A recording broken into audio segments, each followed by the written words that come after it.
Bonjour et bonsoir, ça dépend des heures que vous nous suivez. Bienvenue na abonné surtout.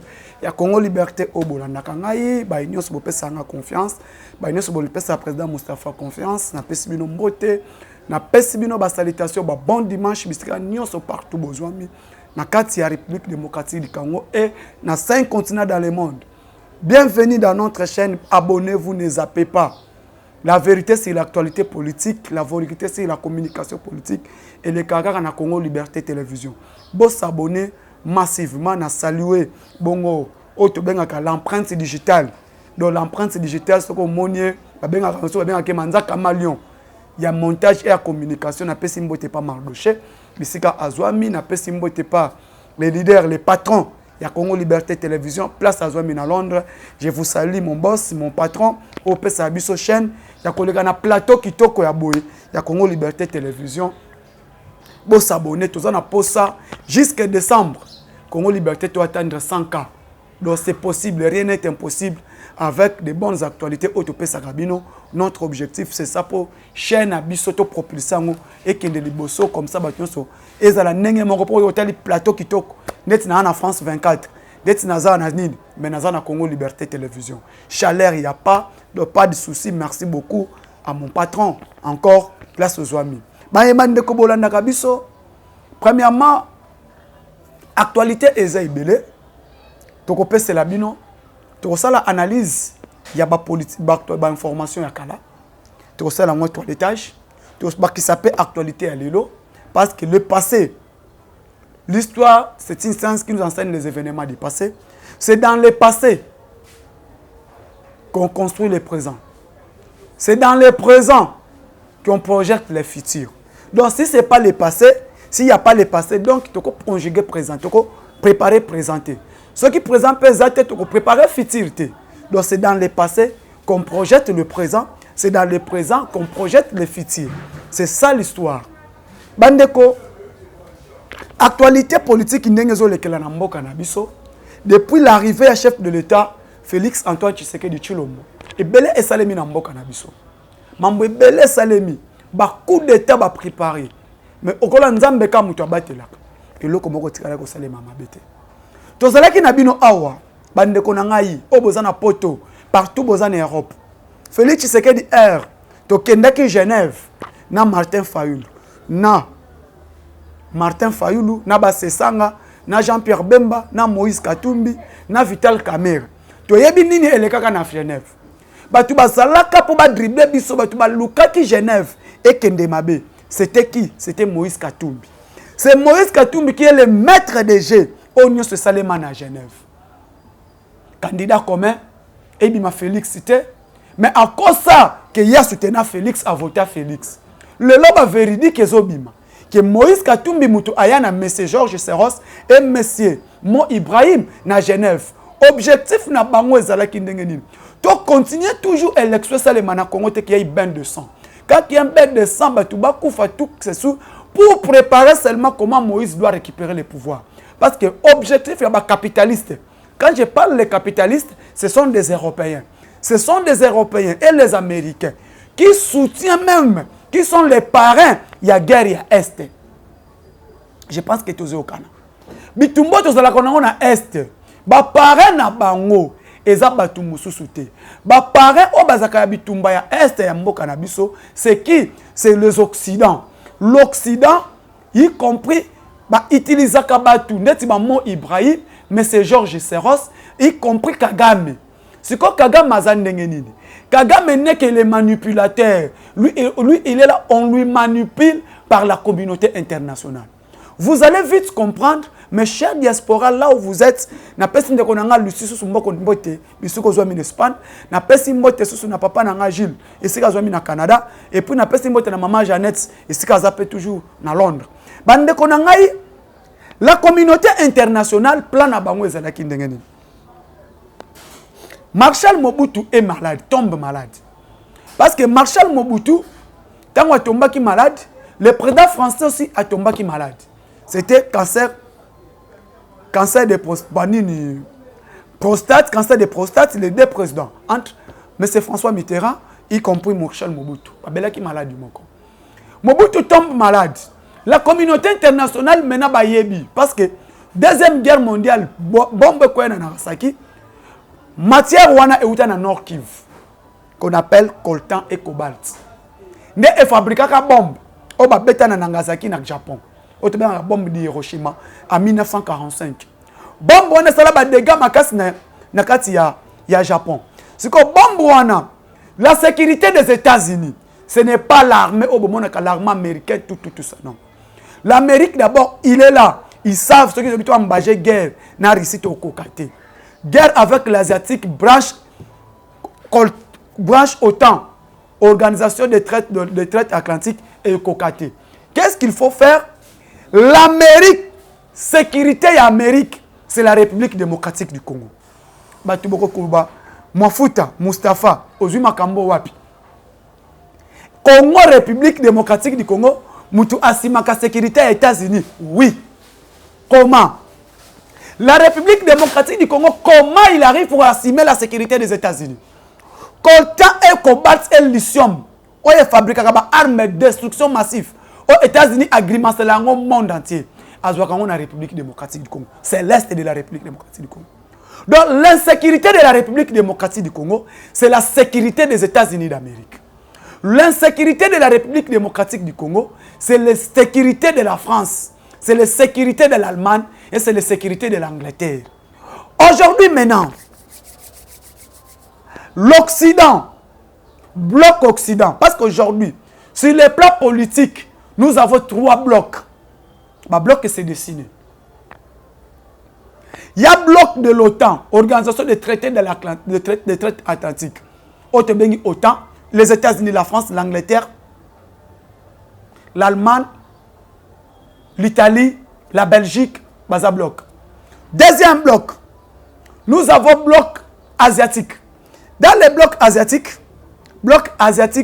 Europe asiatique, nous avons la Russie, la Turquie, Corée du Nord, il y a l'Iran, il y a l'Irak, il y a la Koweït, tous ces pays-là, Baza na bloc moko.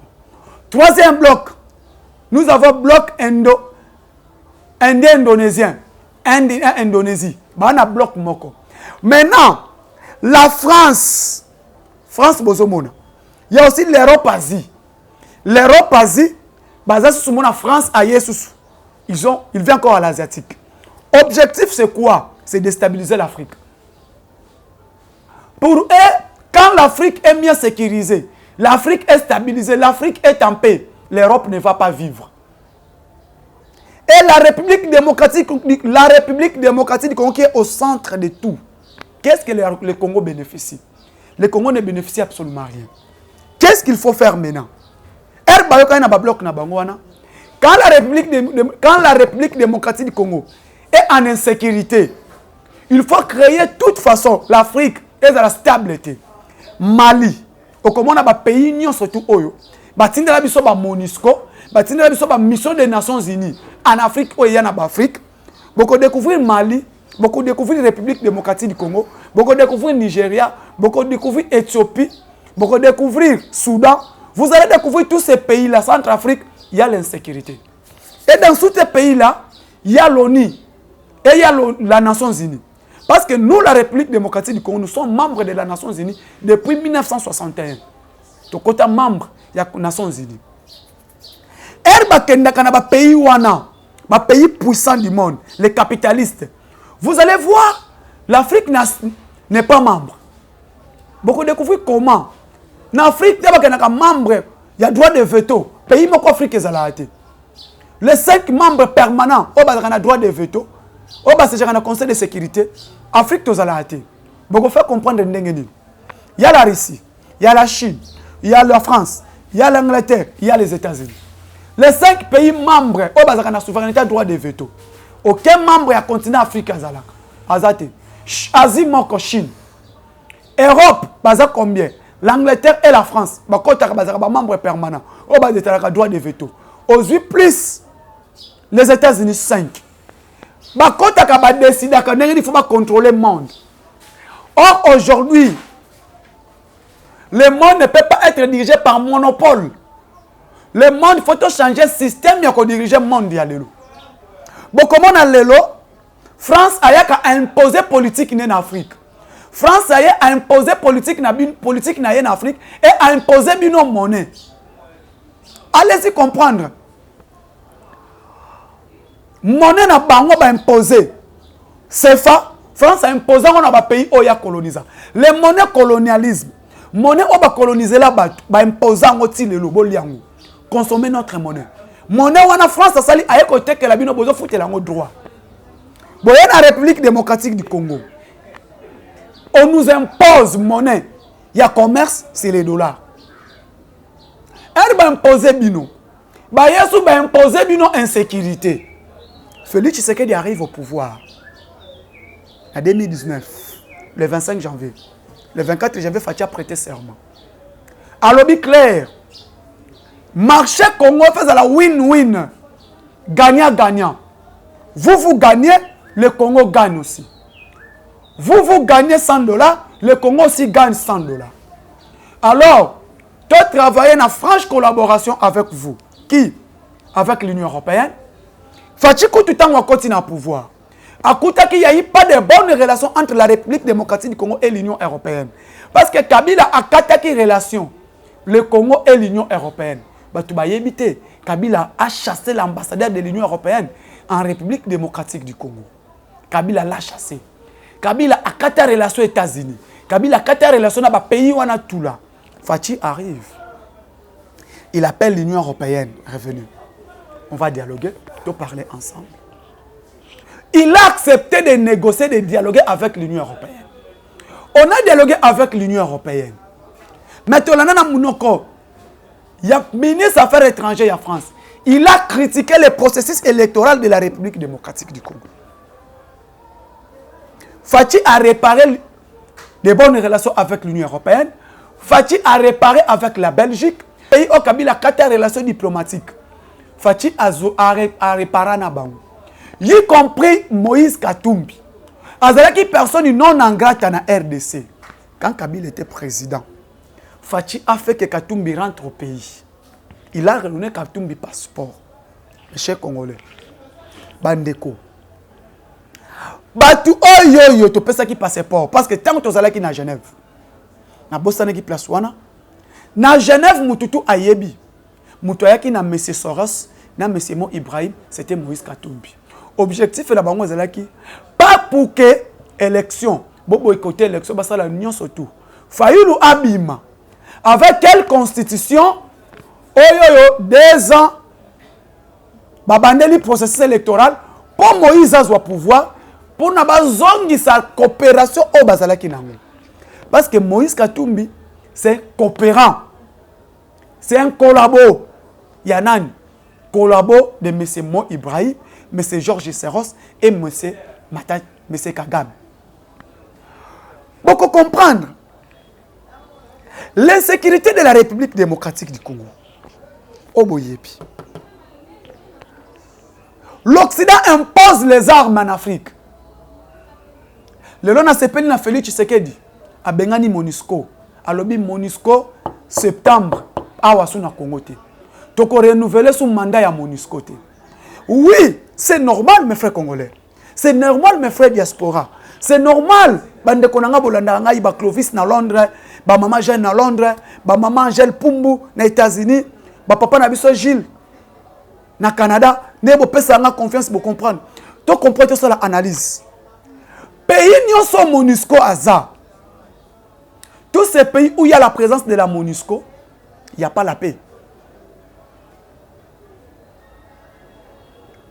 Pays tout au Monusco à Kota qui m'y a raté. Depuis Monusco Aya, mission des Nations Unies au Congo, depuis 1961 pour comprendre que mission est Kota. 94 RDC accord turquoise. Bah, tu veux dire accord turquoise?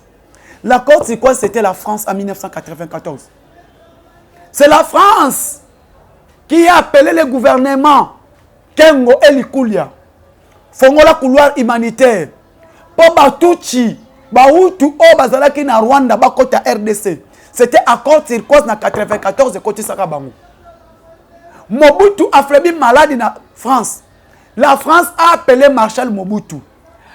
Fongo la couloir humanitaire, FDLR Bakota. Les FDLR sont entrés en République démocratique du Congo en 1994. Les gens ne doivent pas oublier. En 1994, à l'accord turquoise, il y a eu 2 présidents Bakoufa dans le même avion.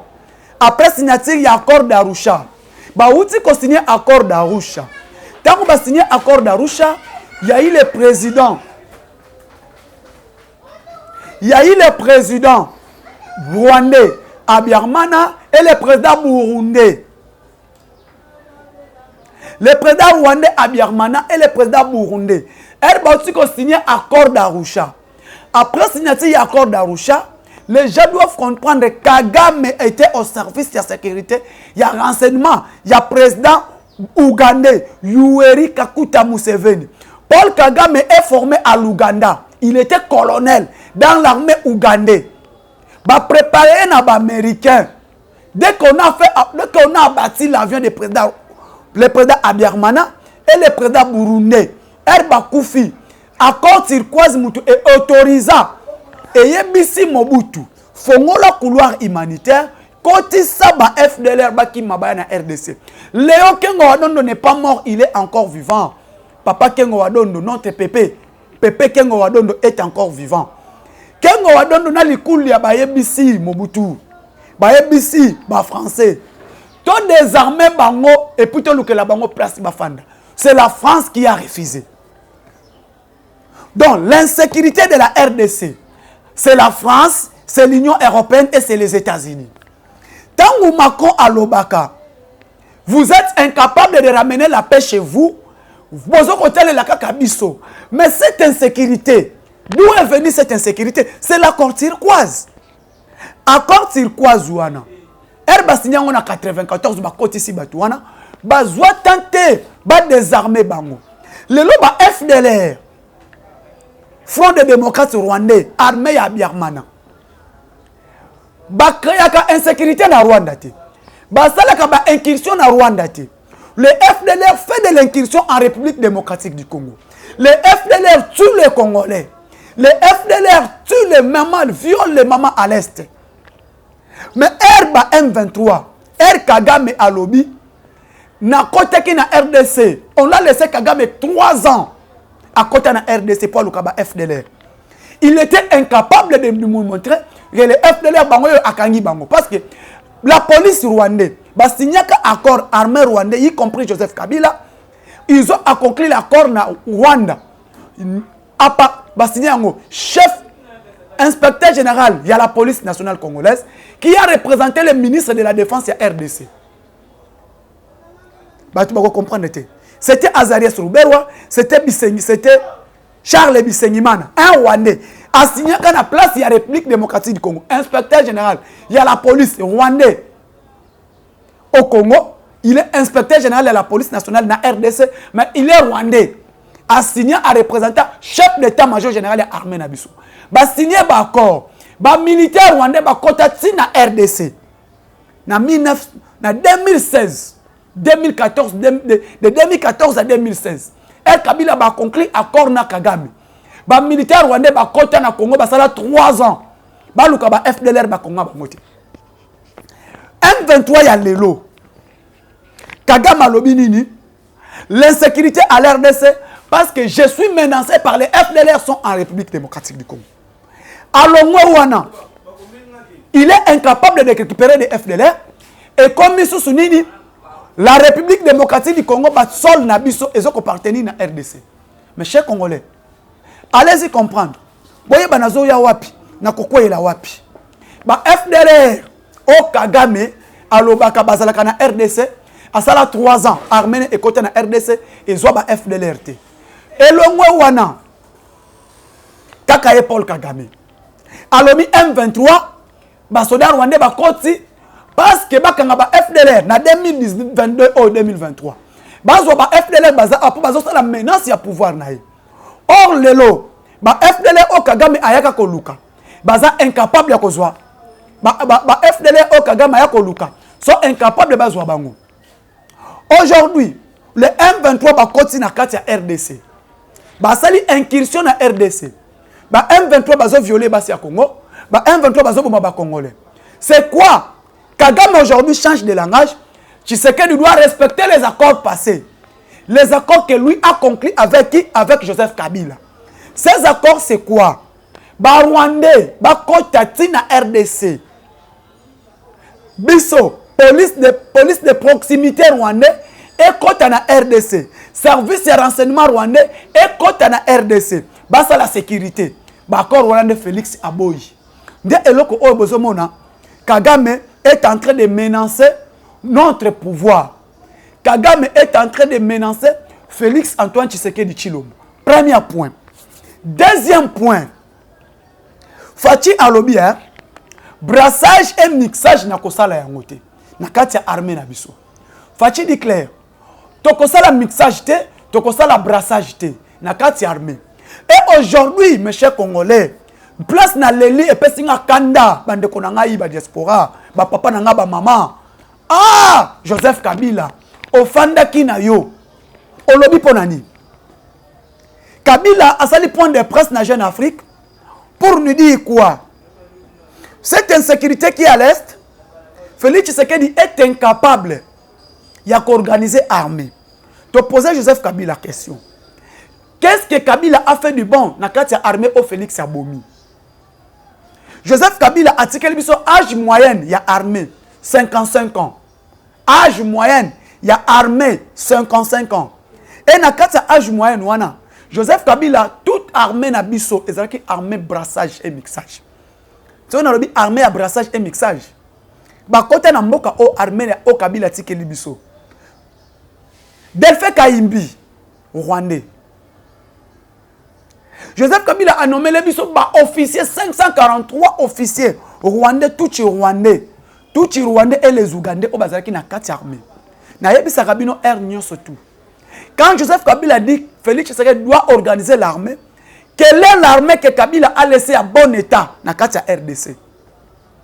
Joseph Kabila a laissé quelle armée puissante en Afrique, il y a RDC? Oui, on était quand il dit armée il a vécu les M23. Non. Kabila n'a pas vécu les M23, mais Kabila a négocié avec les M23. Ba papa, ba maman, boyebi. Comment Kabila a négocié avec les M23? Bitumbanini o armée à Kabila et Bunda et Longa. Parce que M23 est à cop na bango. M23 est à cop à Kabila, M23 est à cop à Kagame, mais M23 c'est la communauté internationale. Et Katumbi, Mo Ibrahim. Objectif c'est quoi? C'est de piller or, coltan et lithium ya RDC, na cobalt. Pour essayer la force na bango ya coltan. Force ya Union européenne et la force de l'OTAN. Et la force des États-Unis. Parce que je l'ai dit au commencement que c'est la RDC qui assume la sécurité des États-Unis. À travers cobalt et coltan, on fabrique des armes de destruction massive. Aujourd'hui, quand Kabila nous dit, Tshisekedi doit organiser l'armée, Nayebi c'est oui, Tshisekedi est en train d'organiser cette armée. Avec quelle armée au Batikela Kibiso, il y a brassage et mixage.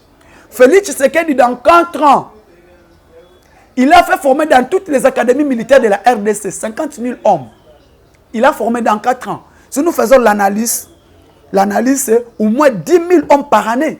On a formé dans 4 ans. 50 000 hommes dans toutes les académies militaires de la RDC. Félix Tshisekedi, dans 4 ans, il a doté la RDC école de guerre. Au Kabila a fait sa bisoté dans 18 ans. Félix Tshisekedi, au bango pouvoir na bango dans 21 ans, incapable de faire sa bisoté 60 000 hommes dans l'armée congolaise.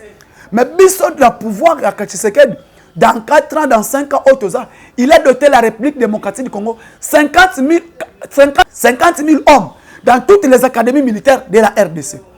Ce que Kabila n'a pas fait pendant 21 ans et lui. Les deux Kabila, quand je dis les deux Kabila, Mouzé Laurent Désiré Kabila et Moïse et Joseph Kabila.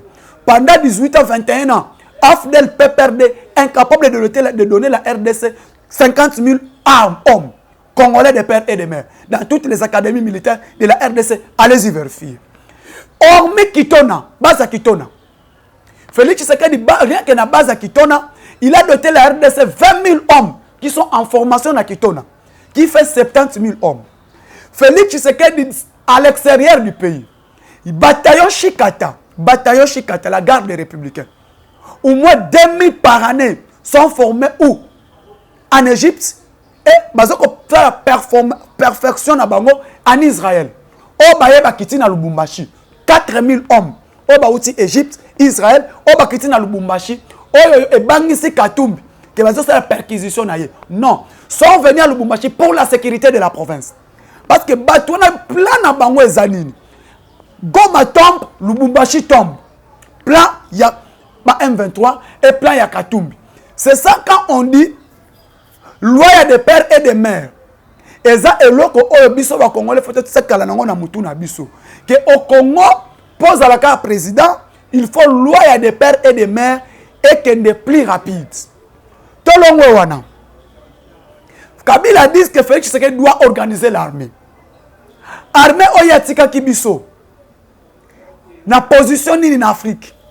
Et na position ni sur le plan mondial. Armée oye atika kibiso rente.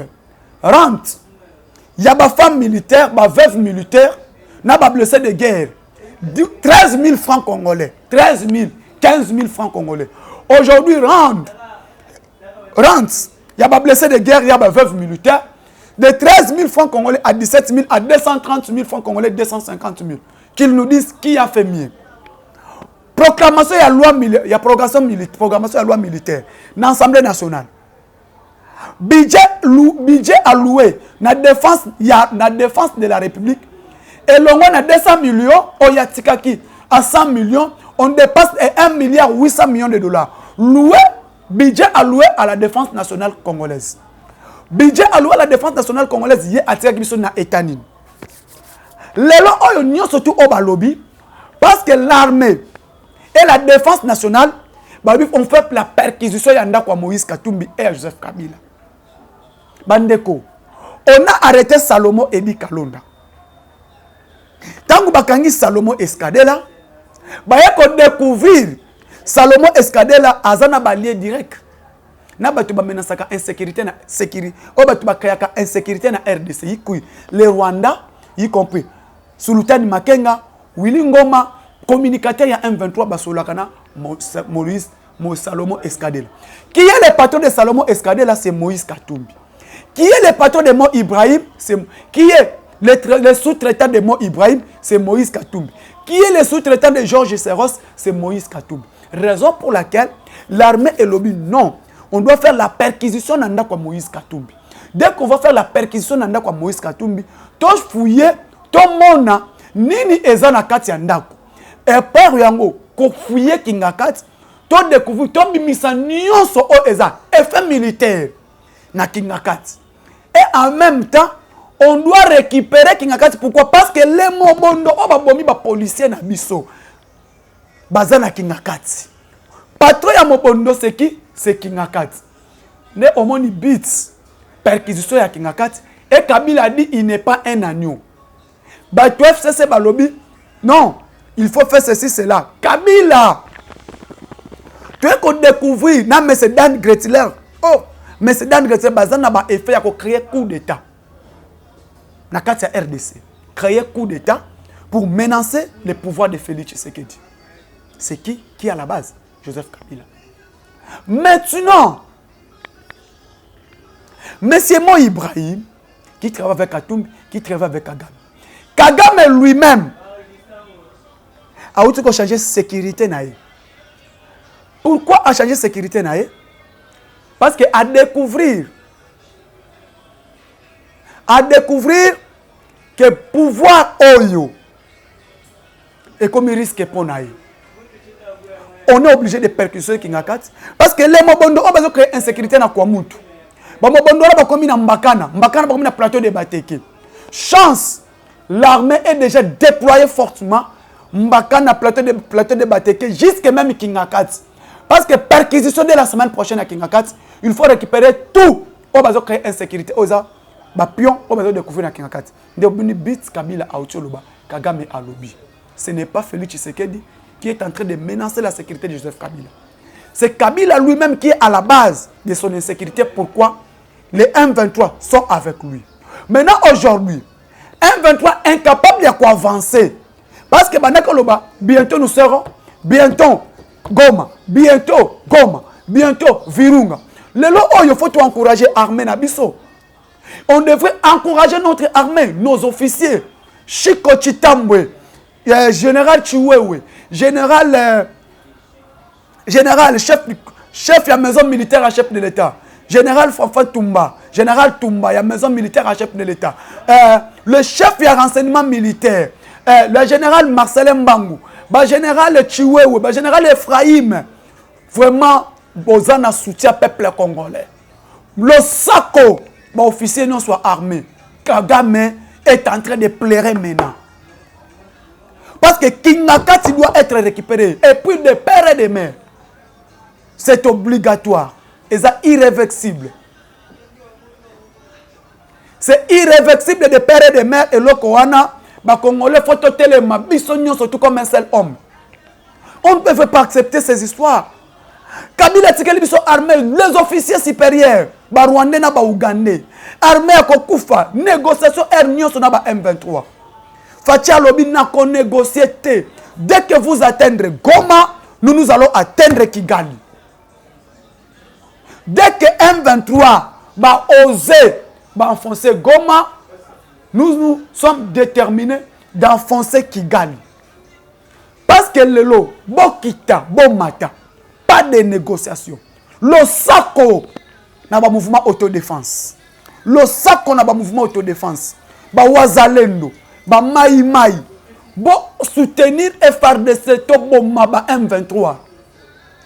Comme ils sont venus au Congo, ba Kombimate, c'est leur tombe. C'est leur cimetière. Tombe ya M23 et zana RDC. Ba ye ko enfoncer libulu ya kokunda mana bango. Le Kola Kagame a salaki erreur. Kagame voulait l'insécurité au Congo, lui aussi doit voir cette insécurité chez lui. Ba mouvement autodéfense ba Wazalendo, ba Mai Mai, Niatura, ba Mai Mai, Simba, ba Mai Mai Mazembe. Oyo nyonso boza pona ini pona pe ekota na RDC. Bo niatela biso ba M23. Ba Wazalendo, courage. Lelo batu baloba ki Moïse Katumbi, je vous ai dit, c'est lui qui a des épreuves à représenter Bisso, qu'on nous présente la nationalité de Moïse Katumbi. Qu'on nous présente la nationalité de Moïse Katumbi. Je vous ai dit ici, mes frères congolais, Baino Subolanda Kangai, Oba Pesa président Moustapha Confiance, Nazotanga Bino article 10 de la Constitution. Bande Konangai, Salomon Escadé la Belge, Moïse Katumbi italien, zambien, grec, Matata rwandais, Fayoulou camerounais, sénégalais. L'article 12 yango ya Constitution de la République. Et le biboy, la nationalité congolaise est une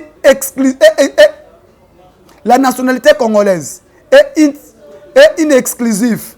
Elle ne peut être détenue concurremment avec aucune autre.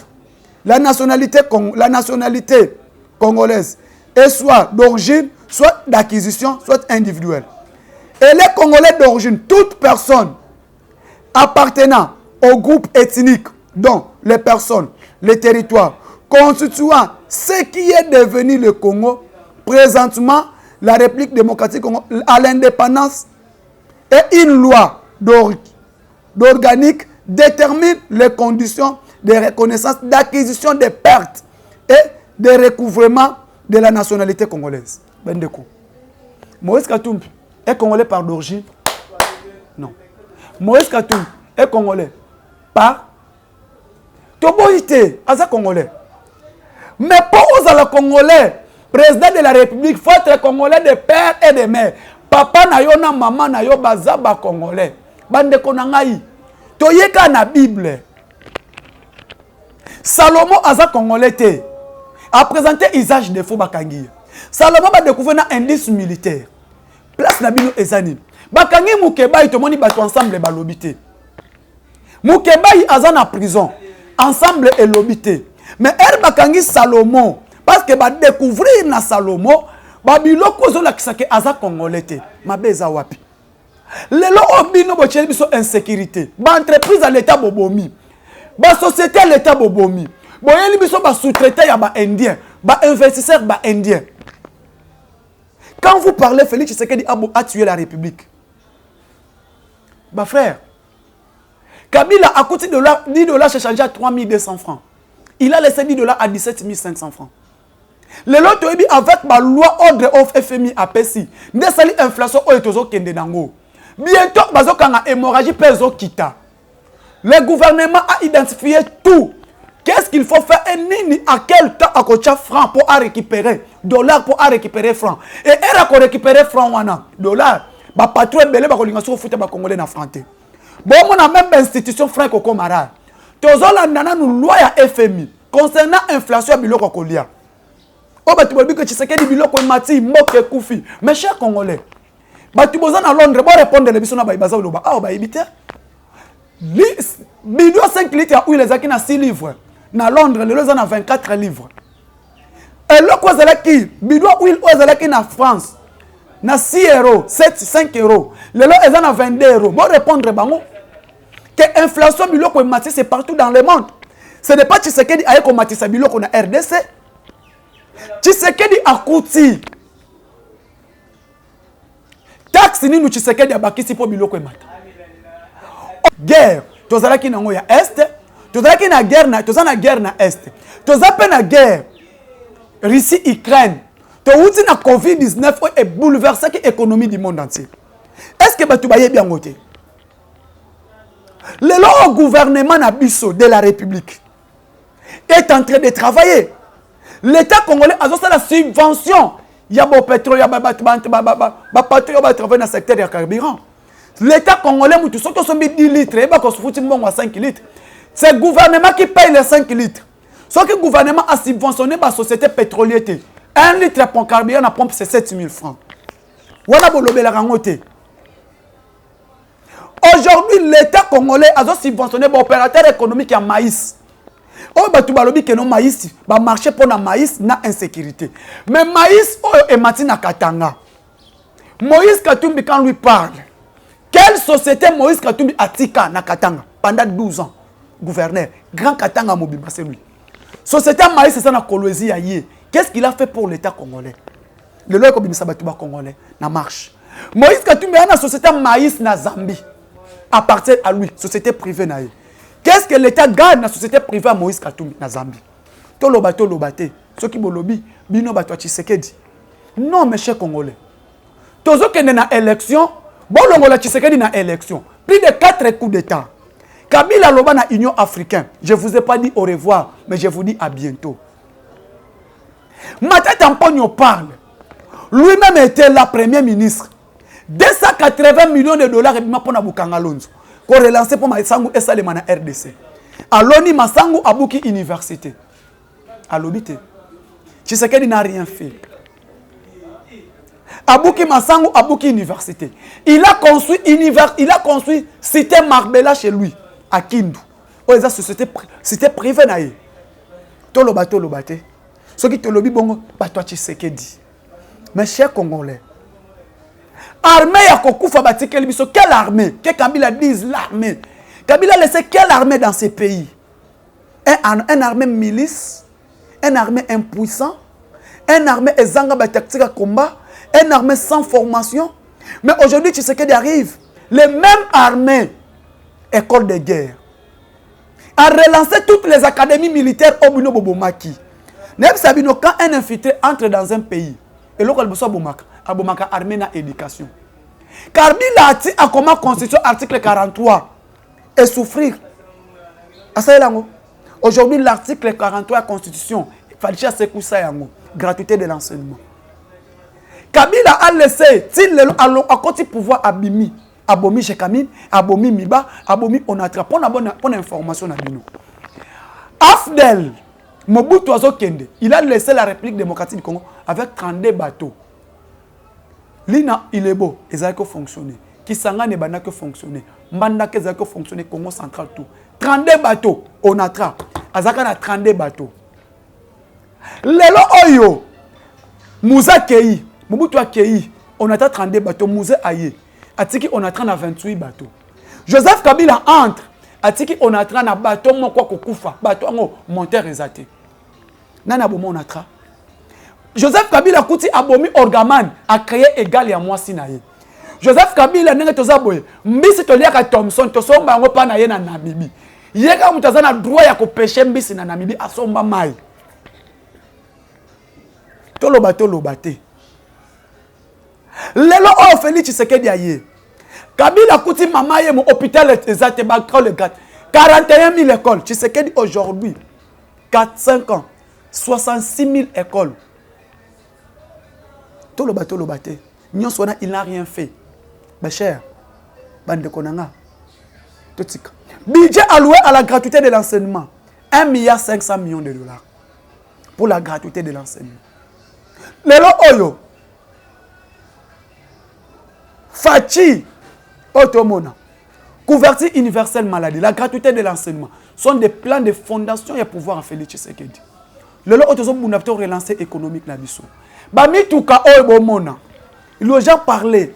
Lelo au Mercedes na Congo. Ce n'est pas l'Allemagne. Je ferai du Congo l'Allemagne d'Afrique.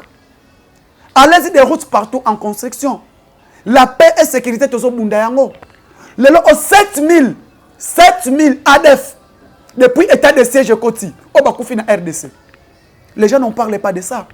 Allemagne d'Afrique lelo bazo fabriquer bazo monter ba Mercedes na Congo ba komi made in Kinshasa. Mercedes. Bomoni yango nazi. Bomoni yango lobit.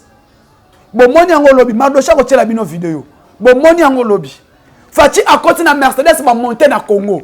Bazo monter yango par semaine. Ba ko monter 200 bis. Tozo longo là ba 207.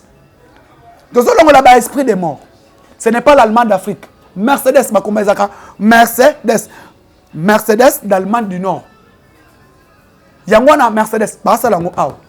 Bolobité. Lelo coopération militaire avec la Chine. 9 drones de combat et d'attaque et drones de surveillance. Yango est commis.